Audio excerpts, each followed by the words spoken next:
But Daniel purposed in his heart that he would not defile himself with the portion of the king's meat, nor with the wine which he drank. Therefore he requested of the princes of the eunuchs that he might not defile himself. Daniel 1, verse 8. The first chapter of Daniel teaches the lesson that what we eat and drink has an influence upon the powers of the mind, and that if we would have healthful bodies and clear minds, we must be careful of our diet. If we are careless in this matter and eat simply to gratify taste, the digestive organs are impaired and the brain is confused, and neither can act their part as fully as God intended they should.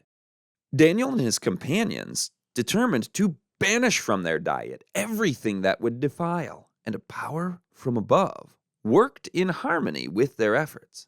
As a result, they had the privilege of following their own course in the obtaining of their education.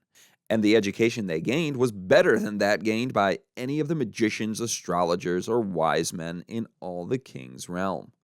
Those who desire to come into right relation to God need to study Daniel's plan. This was a sum proved. You may take the sum and prove it also.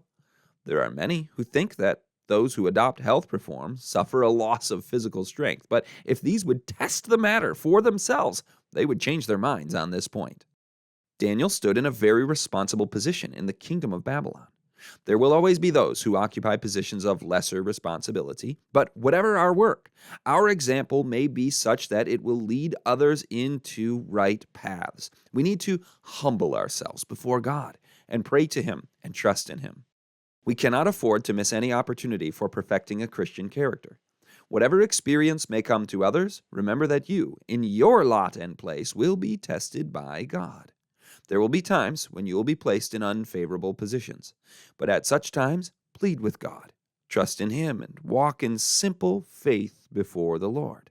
Then angels of heaven will impress your minds. Let not your minds be filled with self and self-interest. The Lord is looking upon us in mercy and love today. Who will follow out the will of the Lord?